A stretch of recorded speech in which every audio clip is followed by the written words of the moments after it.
You are the universe. You are everything. That's what they don't want you to know. You are everything, and you are a creator or a co-creator of your reality and your existence, working with them in the environment and materials we've got. But it can be one thing or it can be another, depending on what you put out there. You cannot live without protein and fat. In fact, if you just eat protein, you'll die. I don't know if people know that. Yeah. People have died. So if you just have lean protein, your body tries to break down amino acids and use it for energy. Can we find a common factor with all these people that live to be 110 plus? 2 drinks of alcohol a day. No. Nothing specific. Some whiskeys, some vodka, some beer. Didn't matter. So the question is the 2 small drinks a day somehow help them to live longer? Or is there something about their metabolism that just makes those drinks irrelevant?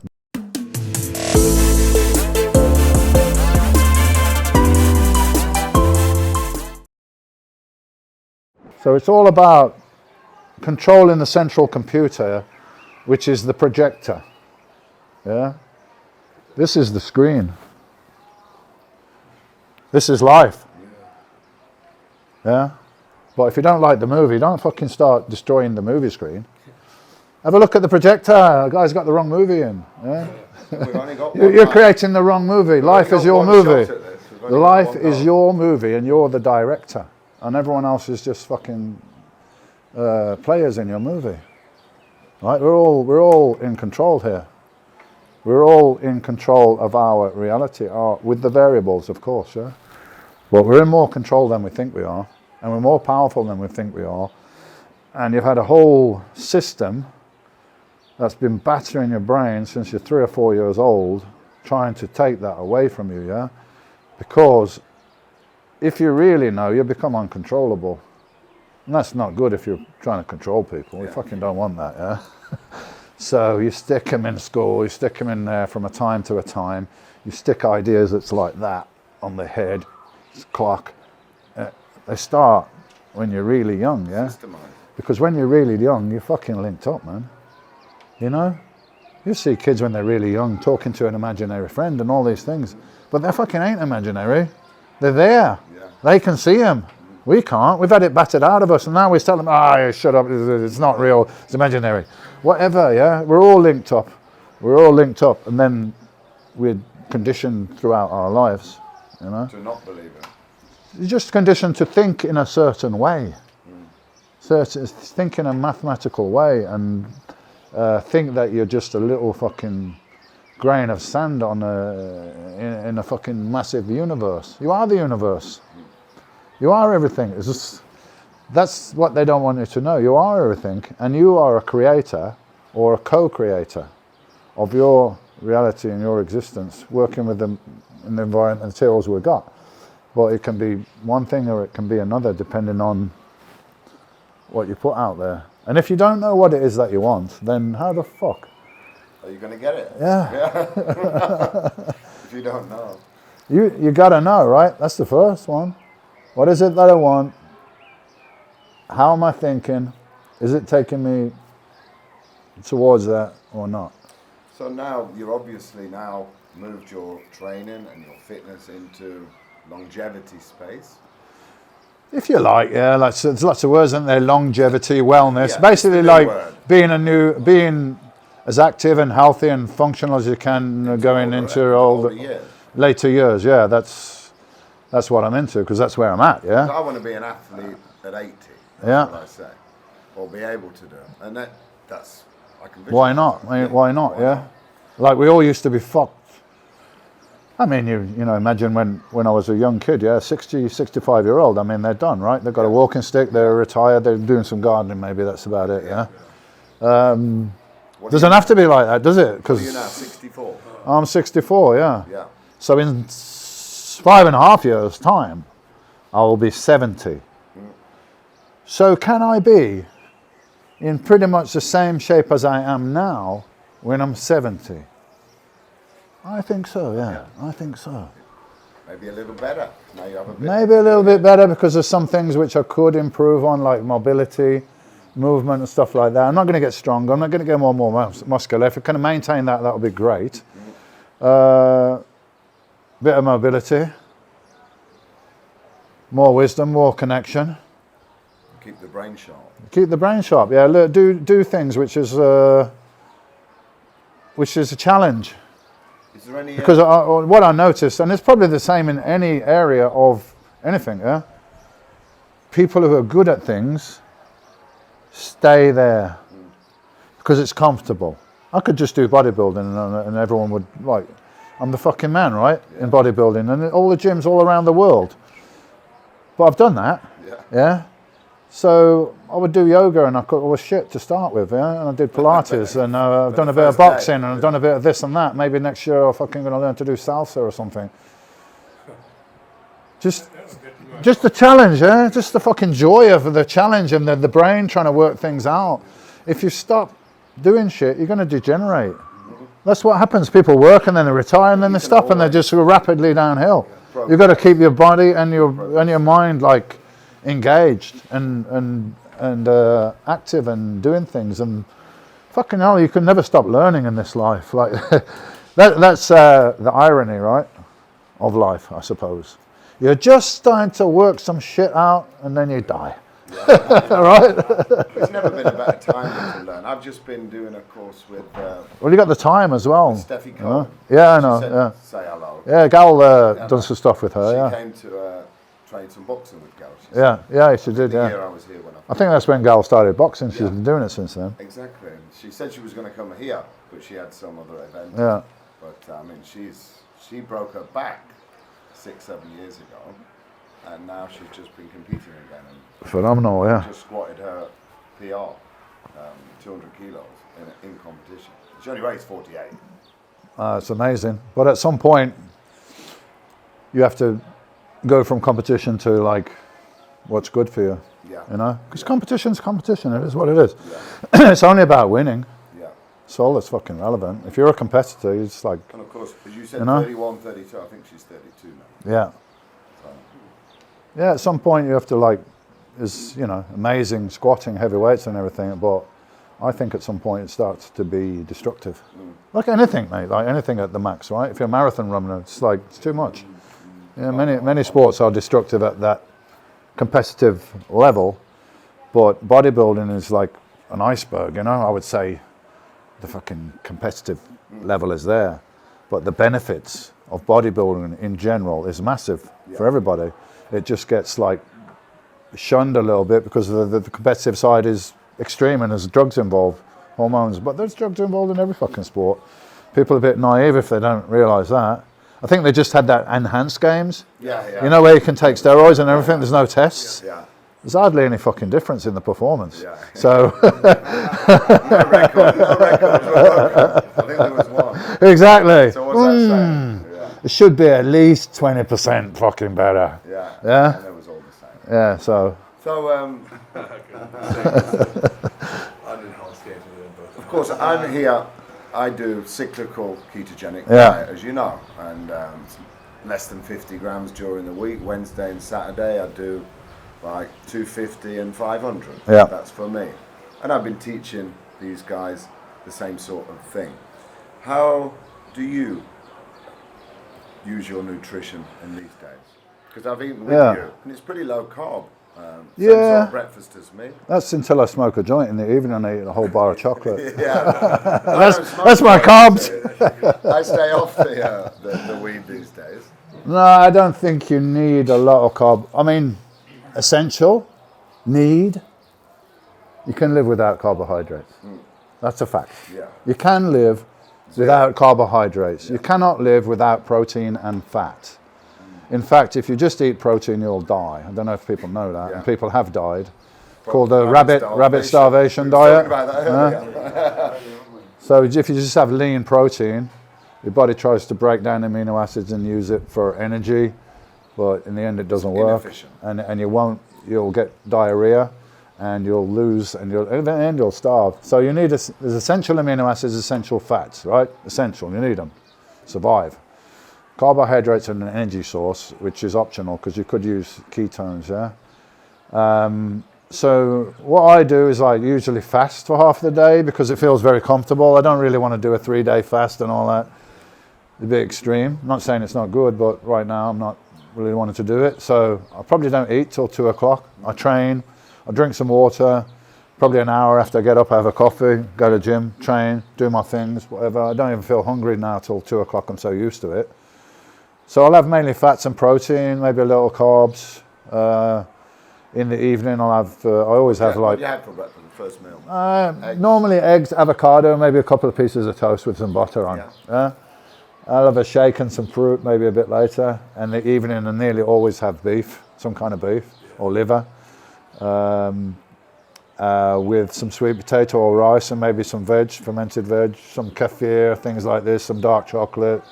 So it's not a lot of carbs. Not a lot of carbs, yeah. But I'm not like you, where I'm like, man, I spent fucking 15 years weighing my food on a daily. There's no way I'm going to do that anymore. Like, I'll cycle my carbs or anything, yeah. I'm just going to eat healthily. Sometimes I eat too much. I probably have 1 or 2 beers a day, which, you know, maybe it's not ideal, but I got to have balance, you know. I got to live my life, like to be years, exactly. I was the opposite. Yeah, so from you, maybe this is cool now, yeah. But for me, it's not where I want to be. Being so precise, I want to be a bit more flexible. And sometimes I'm traveling and I don't want to think, well, I can't eat this and that. I try to keep it as healthy as possible. I'll have a couple of drinks, a glass of wine or a beer, because I like it, and I think, well, life's about having enjoyment. So I want to keep a balance. That's where I'm at. Yeah, a good healthy diet, but not. I don't want to do anything extreme at this point. I've done all that, and now it's like all coming to be balanced. I'm in great shape. I got super low body fat and everything. I'm healthy. I'm functional. I feel great. So. But you obviously can control your alcohol. But yeah. Alcoholics. So of course. Well, if you're alcoholic, there's a fucking disease, mate. You can't have any at all. No, but. You could have a glass of wine, and you know, sometimes a little poison is beneficial, because that's what it is, right? Mildly poison. But I have a friend that's a biologist, anti-aging specialist, and he works with people and all this. There's also an ex-student of mine at Mensa, interestingly.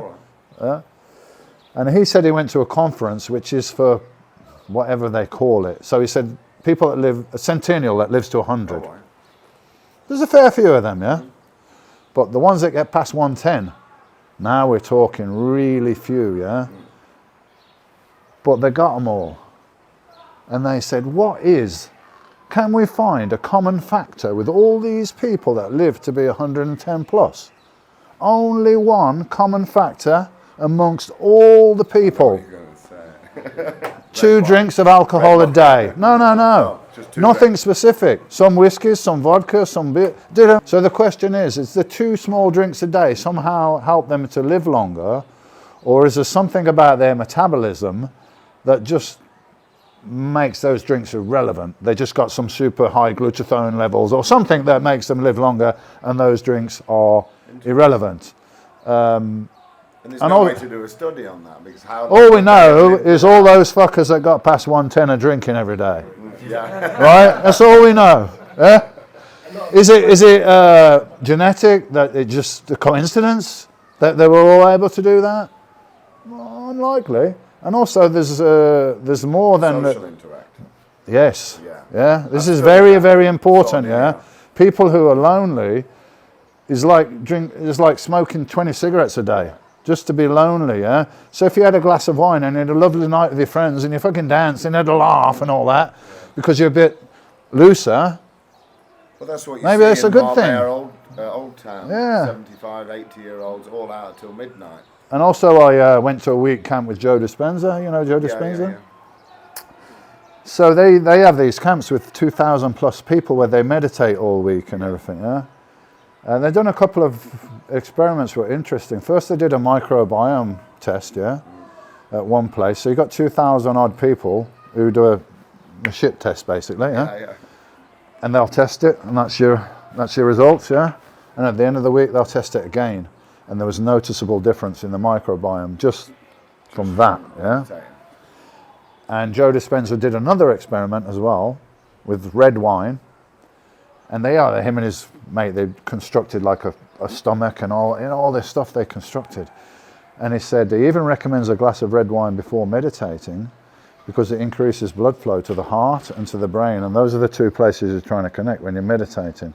So Joe Dispenza loves red wine. He thinks it's a real benefit for people that meditate and benefit. Obviously, if you're getting more blood flow to your heart and your brain, it's got to be a benefit. So back to the old black and white conversation. You know, yes. Yeah.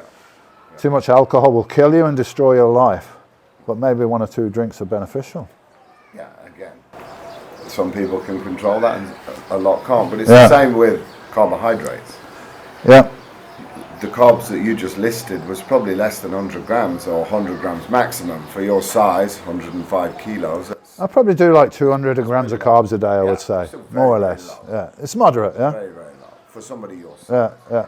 And but I don't restrict the fat. You know, I have avocado, I have butter, I have whole eggs, I have ribeye beef that's quite fatty. Yeah. So I don't worry about fats, man, at all. As long as it's natural, great, no problem at all. In fact, people that have high cholesterol statistically live longer than people that have low cholesterol. So the magic formula is low blood sugar, high cholesterol, and you live longer. Yes. All them do not ever try to lower your cholesterol, ever. I think it's a U-shaped curve, just to be devil's advocate, but I think there's a sweet spot in the cholesterol, that study. I don't know, I mean, that's the conclusion all the studies I've seen come to. You want a cholesterol about 300 ideally. I can't even get up there, mate. Yeah. Mine's like 220, 230. They would want you on a statin. They put my mum on a statin 30 years ago. Yeah. Within 3 days she couldn't walk. So my dad threw them away. She had muscle pain. Yeah. 2 days later she's back to normal. She's never took them again. So she's had high cholesterol for 30 years. Lucky her. Lucky her. Yeah, she turned 80 in July, and she's never took a medication since. Yeah, my mum hasn't. She has high LDL. Yeah. She has they did the calcium score, and it was crystal clear. Yeah. It's for what shows calcium. Yeah. I know about the salt bit in there, but it's... Yeah, I had one of those. Actually, the guy that did it in, I think it was 1999. Oh, wow. That was yeah. And my calcium score was like 170 or something, which is moderate, but definitely something there. But they said it was very dense. It was very, which is good. So almost like part bone, almost like, you know. It's unlikely to rupture. And then I had one done about 6 years ago, and it was slightly increased, but not much. So that, for me, concludes the stress of being on steroids and training, and also when you're training, the shear stress in your arteries. Imagine you're fucking doing leg press. Imagine the stress on your arteries, and it's shearing on the endothelial, the glycocalyx that protects it, and that gets damaged, and the body's trying to heal it up. Marathon runners have them as well, like, you know. But that shows me whatever was deposited there was deposited in that period, and since then it hasn't increased. It hasn't gone down. Well, it may have done because I've had some treatments, EDTA, and so on, but I haven't scanned it after that to see. At this point, I'm like, I don't think it really matters, you know. I mean, at the end of the day, let's say that I had some analysis and something, I'm like, what the fuck am I going to do? I'm doing everything as good as I can anyway, so... Yeah, no, I don't have anything like that. Yeah, but it doesn't cure the problem, does it? It's still going to... It's like 140, 135, 140 over 85, 90. So, again, on blood pressure, this is a marketing sales thing, yeah? Well, that used to be normal. So normal blood pressure should be 110 plus half of your age. Right. So if you're 60, your normal blood pressure should be 140 top. Right. Top line, yeah? Unless, no, medicate now over 120. Bollocks, yeah? 110 plus half. Yeah, that's what they said for fucking decades, mate. They were saying that. Yeah. One of my new clients, my age, I won't go into full details, 53, been on high blood pressure medication for 20 years. Blood pressure was, on the medication, was 170 over something. Yeah. Morning blood sugar, 228. Blood sugar? Yeah. It's diabetic then? Yeah, he is, yeah. 5 days on keto, blood pressure was normal, 128 over 80. Amazing. 53. And it's funny, I can't believe it. His inflammation, he couldn't even go outside. That's why he's got high blood pressure, isn't it? It's fucking Now he's totally texting inflamed. me, I'm outside working on my house 8 hours a day. Yeah. His blood sugar now is 140, and his ketones are 0.4. He's getting Yeah. there, but he's like, this is a miracle. And I'm no doctor. Yeah, man, listen, if you've abused carbohydrates and sugar and all that for many, many years, you'll be in this state, yeah? So, absolutely. I had a guy that had many problems as well. I trained him for a month. He had a fatty liver, high liver enzymes, the whole lot. In 1 month I trained him in a gym, and I put him on a low carb, virtually zero, to like fix his situation, yeah? Then you can introduce back at some point, or not. Yeah, like, it depends. so if you're in a bad state, it's absolutely what you need to do. Whether you need to stay on that forever, that's an individual choice, I was yeah? for 2 years, and then I went carb cycling. Yeah. But so it won't keep you too long. But back to the early '90s, because they say that Arnold and them, and Tom Platz always says, "Oh, we used to eat Arnold steak and eggs and stuff." Yeah. Is that true? I think they were bodybuilders in the 70s, Arnold, Frank Zane and all that. They'd cut the carbs out basically to get lean. They'd lower the carbs, which in effect is also lowering the calorie. Because Geronda used to say that, didn't he? Yeah. And But to build big muscles, you need carbs. yeah. Yeah, you need carbs, mate. There is not a successful bodybuilder, as far as I know, that's ever won a pro competition on a keto diet. No. Yeah, for bodybuilding you Not need many carbs. of them have done strict keto. Yeah, they have. They have tried, but it doesn't work, mate. It doesn't work. I noticed that I added 10 kilos of muscle carb cycling. Yeah, you need some carbs in there. I Yeah, went very skinny, yeah. strict keto. Exactly. 76 keto. So you're replenishing your glycogen stores. And it was that insulin spike makes you Yeah. anabolic, hence Yes. the anabolic diet. Exactly. Called Mara Yeah, Pasquale. yeah. Did you ever meet him? Mara Pasquale. No, I know who he is. I've read his stuff, and That's where I got it from. have a look at the guys that he trained in the WVF and like. I just wanted to ask you about. You know that's. Yeah, I know. Yeah, you know how Steroid shit they free. look, though, right? Yeah, steroid free. But I just wanted to ask you about growth hormone when it came in the 90s, because of course, if you take growth hormone without carbs, insulin. Yeah. If you take insulin without carbs, you Oh, die. yes. Simple as that. You don't just feel ill. No. You die. Yeah, but nobody was really using insulin until probably, I think, Milos, like 94, 95, with NASA. I think they were messing about, and then he fell out with NASA, and he told me. You said, didn't you try it and you like it? I used it in off-season, 96, 97. I got heavier, but it was like, for me, it's just water retention. It's just bloat. Right. My best results was just, normal steroids and growth hormone together. Yeah. That was, for me, the step up. The growth hormone. The growth hormone, yeah. I got to about 280. Couldn't get any more. Yeah. Then when I started taking growth hormone, it wasn't like, woo, to 300. It was just like 283, 285. Creeping up. On that I reckon extreme there's like a ceiling that I got to. This is how I see it. Right, there's a ceiling that you get to if you're a natural. Yeah. Right, you can, after 2 or 3 years, you're going to get to the ceiling where your body's like, listen, you're taking the 200 piss. pounds. I'm not going to keep playing this game anymore, yeah? You're training me, I'm going to get bigger, and you're training, I'm going to get bigger. I'm not having this anymore, yeah? And I can't cope with it anymore, so I'm not going to react, yeah? Steroids, so increase your testosterone, your hormones, woo! Eventually, a few years, there's another ceiling. I don't want to go anymore. And when you put the growth hormone, at least in my experience, that ceiling's gone away, and you can go to another ceiling steadily over the next couple of years. I got up to like 300 and then over 300. Yeah. In the off season, I'm There's talking still about. a ceiling because of your health. You can't move around.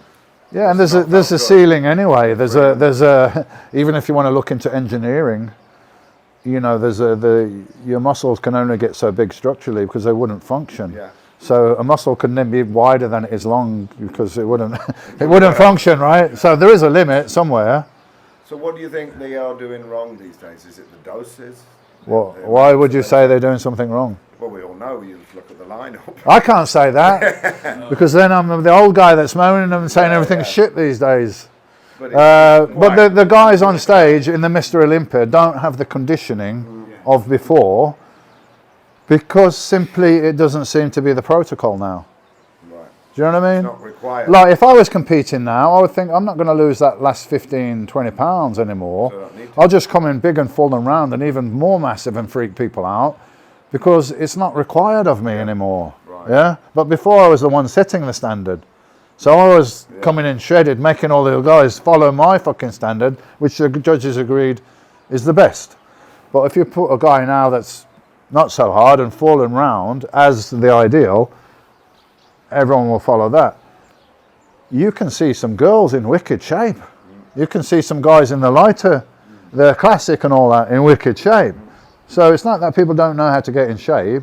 The big guys are choosing, I would say, not to get in that shape because they're told or they believe, I need to come in bigger and fuller. So they don't look as impressive, I think. Even though they're saying I weigh X amount, I weigh in 280, but I'm thinking, I don't know if you do or not, but you don't look like that big because you're not wowing me out. Like you don't have the wow factor because you just got big and not without the conditioning. So I'm not saying it's their fault. It's like whatever gets rewarded. If I could have gone in with 6 weeks of dieting and just looked big and round and hard, I might have done it. I mean, that's what I thought was win the contest. Yeah, and it wouldn't have done in your era. No, it wouldn't, because the people was already in shape, yeah? So you couldn't come with the out of shape and it'd be like the guy looks soft. But if you're all of much like, then... so I think, I don't know what the actual steps are that brings them in this shape. Maybe they're using insulin, which I think it's really hard to get in shape. I mean, if you're doing that. Doses online and stuff, and what they take now is phenomenally. Well, I don't know what people take, because people can read things about myself, which is bullshit as well, yeah. And also people, when they ask about steroids, I think they're asking me, what did you take for Mr. Olympia? And I can tell you, mate, yeah, but that's not what I took when I was an amateur. This is accumulated over many years, and I'm much bigger now. So maybe I need more dose. When I started, I was doing 20 milligrams a day, and that's fucking amazing results, right? So why would I need to take lots of stuff? Yeah. You shouldn't ask me what I'm doing now. Yeah. You should ask me, what did you do back then? Yeah. Because you shouldn't need to be on all this stuff, because this is progressive. First of all, we could say maybe there's some adaptation to the chemistry, which I'm not reacting the same as before, so we need to increase the dose. Or it could be, in fact, that now you've got another 40 pounds of muscle, you've got more receptors, and you need more because you're bigger now. Yeah. Whatever the case is, you're not going to need to take Mr. Olympia's stack when you've just fucking started, yeah?